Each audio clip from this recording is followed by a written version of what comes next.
Barnacle Fred, a name he'd earned during his decades at sea, had grown accustomed to the gentle hush of life in Pirates' Pollen. It was a snug fishing village on the southwestern coast, boasting a harbour of bobbing boats and pastel cottages that lined the shore. Fred had retired to a small white house perched near the docks, deciding he preferred the lull of his rocking chair and the call of the gulls to the roar of the open sea. Despite being well into his 60s, his frame still carried a certain ruggedness, calloused hands and broad shoulders betraying the many years battling waves. After so much time spent journeying around the world, he believed he had left behind the briny mysteries of the deep once he cast anchor here for good. Now, his days were spent walking along the beach at dawn, greeting the fishermen, mending their nets, tossing scraps to the patient seabirds, and sharing a story or two with travellers who passed by. He prided himself on his keen eye for the flotsam that washed up along the shore, pieces of driftwood, exotic shells, bottles with faded messages. After all, that was how he kept his mind agile, hunting for hidden treasures in the daily routine. Most times, his finds were trinkets no more than decorative. Other times, well, sometimes the sea coughed up secrets better left hidden. It happened one crisp afternoon when the sun shone through a break in the thick, puffy clouds. Fred was combing the beach, as he always did, stooping every few yards to inspect a shell that caught his eye. He'd fill his pockets until they bulged, or until he tired himself out, then head home to clean them up. On this particular day, half buried in the damp sand, he spotted a cluster of conch shells. They were all roughly the same size and shape, a little too uniform to be an accident. Intrigued, Fred lifted the largest of them and squinted at the shell's faint ridges. Upon closer inspection, he noticed tiny scratches curving around the shell's spiral. At first, he thought these marks might be barnacle scars, but then he realized they formed a repeating pattern, deliberate lines crisscrossing in places. It looked like an engraving. Heart beating a touch faster, Fred picked up as many of the shells as he could manage. He carefully carried them back to his cottage, turning them over and over in his head. Something about them spoke of hidden messages, the sort sailors of old liked to tuck away in everyday objects. Once home, Fred placed the conch shells on his dining table next to a half-eaten loaf of bread and a potato stew that had long since cooled. He cleaned each shell gently, soaking them until the outer grit washed away. With a small magnifying glass, he finally made out the inscriptions etched along the shell's rose-tinted whorls. No random scratches was this. Someone had painstakingly carved a series of dashes, circles, and lines at regular intervals. Each shell had different, though seemingly related, markings. Feeling his instincts prickle with fascination, Fred carefully arranged them in a row, trying to discern a pattern. He remembered tales from his youth about smugglers who operated under the nose of the old authorities, passing goods in and out of Pirates' Pollen.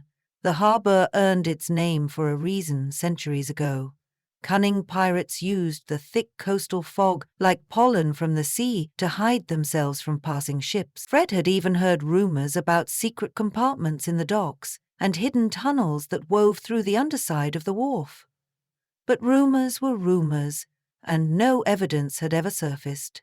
Until now, perhaps.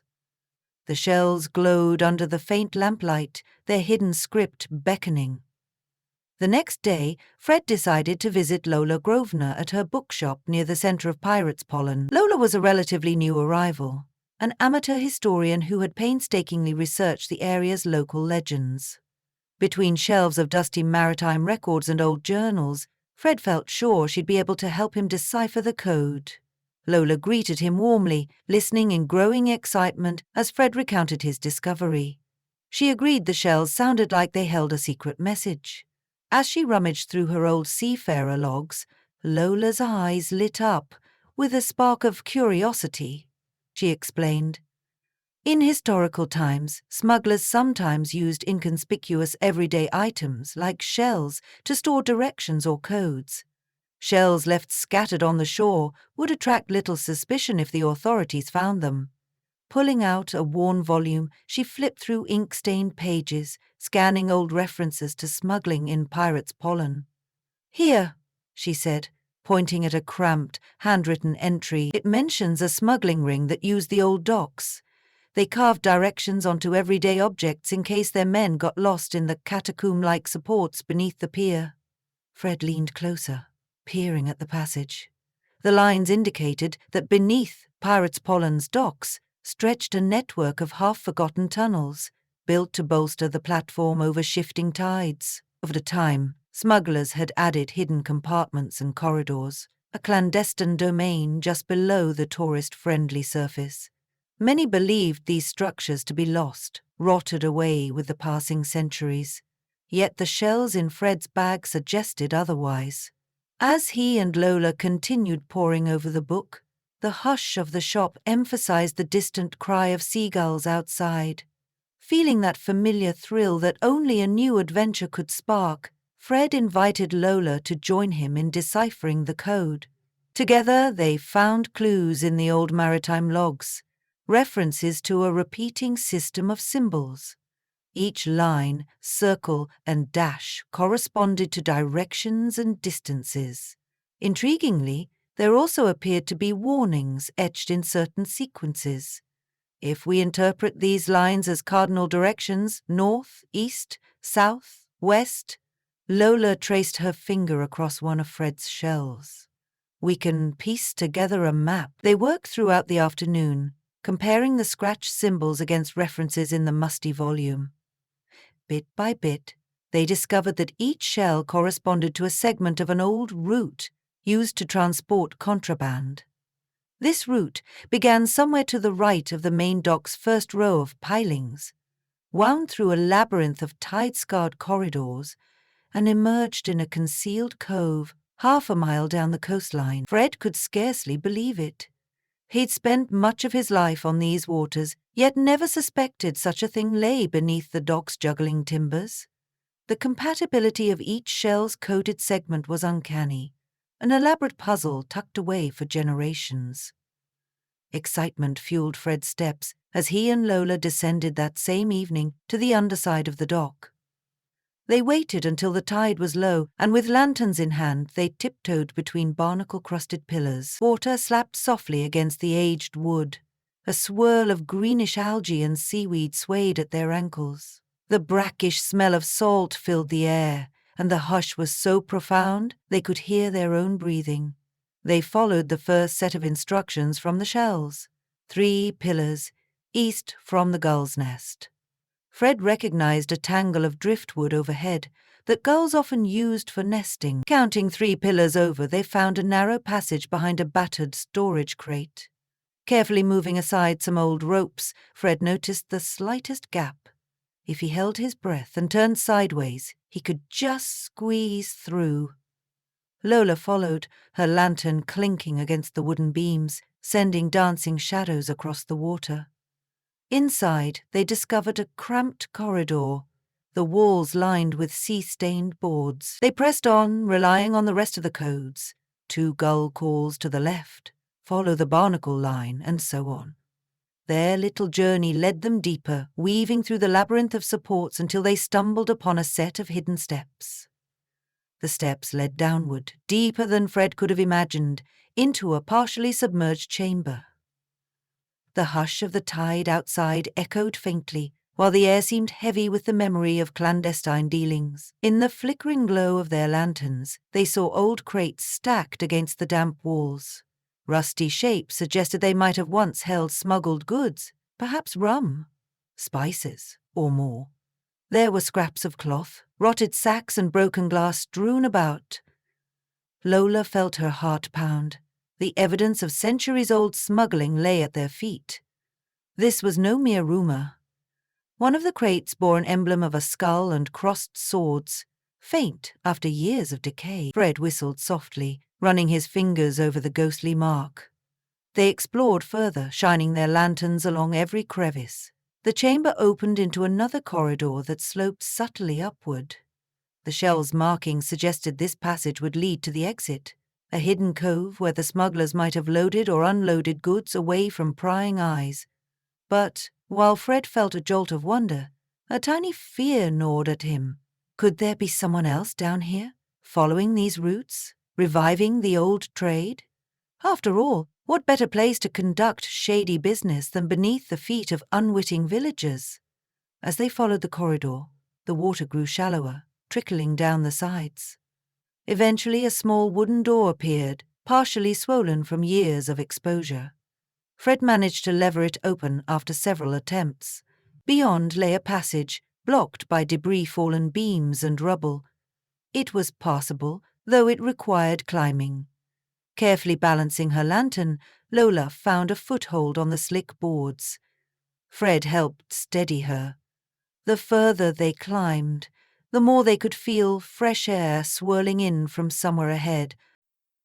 At last they emerged on a small pebbly shore, hidden by a crescent of brambles and scraggly pine trees. The sun, setting in the west, stained the sky bright orange and purple. Pirates Pollen's main harbour was barely visible far off to the right.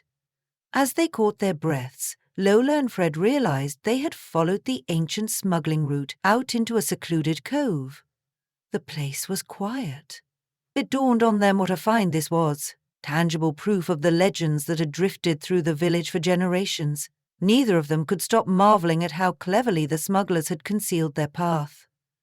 After taking in the scene, they decided to retreat back the way they'd come, to ensure everything was intact, and to keep this secret safe until they could figure out what to do next.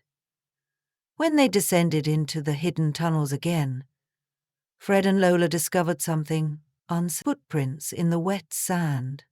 A third set that didn't belong to either of them, leading from the same cramped entrance they had used. Someone else knew about this place. Heart pounding, Fred lifted his lantern higher, scanning the darkness. The tunnels were as quiet and secretive as before, but the footprints were fresh, perhaps even hours old. They hurried back to the dock's underside, anxious to see if anything had changed. Their imaginations conjured up visions of a smuggler, or worse, a small network reviving the old route for illicit trade. Once they emerged from the corridor and moved the battered storage crate back in place, they exhaled in relief. Still, the question remained, who else was onto the shell's code? Fred wrapped the conch shells in a cloth, resolved to lock them in a safe spot at home. That evening, Fred and Lola convened in his cozy cottage over warm mugs of tea, the smell of salted fish drifting in from the window. They debated whether to inform the village constable, Gideon Marsh, about their discovery. He was well-meaning, a straightforward sort who took his job seriously. But was it wise to blow the lid off a centuries-old secret without more evidence of wrongdoing? In the end, they decided to share at least a portion of their findings, in case their footsteps through the tunnels stirred up any trouble. If someone was indeed using that route for modern-day smuggling, Gideon needed to know. The next day they found Gideon at his small office by the piers. He listened, a skeptical eyebrow raised, as they explained the shell's code and the labyrinth beneath the docks. Gideon scratched his chin, glancing from Fred to Lola. He didn't doubt them. Fred had a well-earned reputation for honesty, and Lola had long been a dependable resource for local history, but it was hard to imagine a fully intact smuggling route under the busiest section of harbourfront. Still, Gideon promised to look into it. "We'll do it quietly," he agreed, "so we don't cause a panic." Meanwhile, the footprints they'd seen continued to tug at Fred's mind. He made it his mission to keep an eye on the docks for any suspicious activity. Whenever midday rolled around, he'd sit at the far end of the wharf, gazing out to sea while surreptitiously watching the comings and goings of boats, fishermen and wanderers. Day after day, nothing seemed out of place.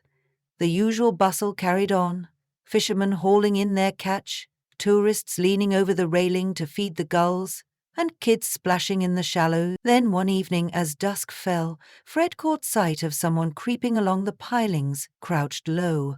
The figure was slim, clad in dark clothes, and moved with a clear sense of purpose. Fred recognized the person as Damon Silvers, a local fisherman rumored to have debts he couldn't pay. Before Fred could call out, Damon slipped beneath the pier. Fred followed, heart hammering.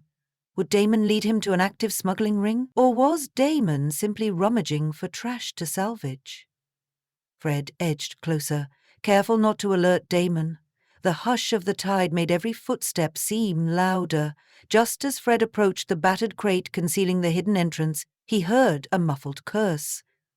Damon had found it. The fisherman was struggling to push the crate aside. Then, as though aware of being watched, Damon glanced back. His eyes met Fred's, and in that moment he froze. Fear etched on his face. "Damon," Fred said quietly, stepping forward. "What are you doing?" For a moment Damon looked ready to bolt. Instead he hissed, "What's it to you, old man?" But Fred could see the desperation, the haunted look that clung to Damon's features. Stealing from smugglers? Reviving the old routes? This is dangerous territory. Fred tried a gentle approach. "If you're in trouble, you should talk." Damon's shoulders slumped. He confessed that someone had approached him with a proposition. Help move goods through the secret dock route, receive a hefty payoff that would clear his debts. Damon overheard talk of the coded shells from an acquaintance. He decided to investigate on his own, hoping to broker a deal. "I never actually transported anything," he whispered, "but I'm broke. What else can I do?" Before Fred could respond, a shadow fell over them. A tall, broad-shouldered man stepped forward, posture rigid with authority. It was Gideon, the constable, quietly approaching with Lola in tow. They had kept watch from a distance, suspecting Fred might unravel something. Damon shrank back, but Gideon raised a calming hand. "Damon," he said kindly, "we can help you, but you need to be honest with us." Caught between shame and desperation, Damon admitted that he didn't know exactly who was behind this new smuggling attempt. All he knew was a name, Turlo Jansen, some out-of-town figure rumored to dabble in contraband. They wanted to use Pirates' Pollen as a port, presumably suspecting the legend of hidden routes was more than a myth. Damon had seen a partial copy of the shell code, which had piqued his curiosity. He had come to see if it was genuine, if the route was real. Gideon let out a slow exhale, then instructed Damon to stay put while they discussed next steps. Back at Fred's cottage, Gideon, Lola, and Fred mulled over the situation. Turlo Jansen might be on his way, or might already be in Pirates' Pollen. The man might have orchestrated placing those conch shells on the shore to get his accomplices started. But how best to protect a centuries-old piece of local history and ensure no new crimes took place under their unsuspecting feet? Gideon decided on a quiet stakeout. He arranged for a handful of trusted officers to keep watch around the docks at night. Lolan volunteered to help, while Fred insisted on joining. After all, he was a lifelong sailor and knew the tides better than anyone. Gideon initially hesitated, not wanting to put them at risk, but realized Fred's knowledge could be indispensable. Besides, Fred's calm surety would keep the group grounded. For the next few nights, they discreetly stationed themselves at various points around the wharf. Fred took up his familiar post near the battered crate, ears attuned to every drip of water, every gentle lapping of waves beneath the pier. Lola sat further down, taking notes and scanning the water for an unfamiliar boat. Gideon roamed with his men, black silhouettes blending into the gloom. At first there was nothing. The ocean breathed softly, the wind rustled overhead. The smell of salt thickened. Then, on the third night, well after midnight, Fred spotted a sleek vessel drifting into the cove. The boat had its lights off, gliding in near silence. When it drew level with the dock, two figures hopped out. They moved like they knew exactly where to go. Fred gave a low whistle, signaling Gideon. From their hidden perches, Gideon and his officers crept forward. In the pale moonlight, Fred recognized Damon among the group, looking terrified. The poor man must have been coerced or had changed his mind but found himself cornered. Another figure, presumably Turlo Jansen, towered over Damon, barking orders in a hushed tone. The men seemed intent on locating the smuggling path. One of them tossed a battered crate aside. revealing the hidden entrance. Just as Turlo was stepping through, Gideon and his officers sprang into action. There was a scuffle, shouts echoing under the pier, fists and thrashing shadows whipped across the damp space. Turlo tried to wrestle free, but Gideon's men quickly overpowered him. Damon slumped in relief. Back at the constable's office, Turlo Jansen raged about unfair arrests and fabricated evidence, but Gideon remained unfazed. He had enough intel on Jansen's track record from other coastal towns to hold him for questioning. Damon, while still in trouble for considering the scheme, was offered leniency if he testified. As for the secret smuggling route, Gideon decided to block off the entrance beneath the docks for safety's sake. It would remain part of Pirates Pollen's rich history, but it would not be left open for criminals to exploit. In the aftermath, Pirates Pollen breathed easier, unaware of how narrowly it had escaped a resurgence of the old illicit trade. The townspeople never got the full story, only a rumor that Gideon Marsh had foiled something criminal down by the docks. Fred, for his part, felt a rush of gratitude that they had uncovered the route without harm to innocent villagers. In time, officials would likely preserve that hidden passage as a relic of the past, a piece of seafaring heritage. Weeks later, Fred sipped tea in his cottage, while Lola admired the shells lining his mantel. The original coded conchs sat in a glass case, no longer needed for clandestine instructions. Lola joked that Fred should donate them to the local maritime museum, or perhaps keep them as a reminder of the final adventure that found him in his retirement. Fred chuckled, still hearing the echo of waves lapping those hidden walls under the pier. "It's funny," he said. "I thought I'd found my peace here on land. Who'd have guessed the sea would still manage to stir up trouble?" Lola smiled. "Well, we live in Pirates Pollen," she quipped. "There's no end to the mysteries of the ocean, but at least now you're around to keep an eye on them."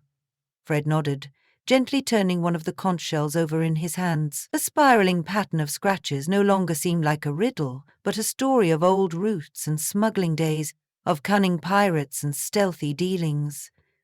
And in this new chapter of life, Barnacle Fred had found that sometimes a final adventure is the best one of all. After all, the waves might end upon the shore, yet their whispers and secrets could linger for centuries, waiting to be rediscovered by anyone with a keen eye and an open heart.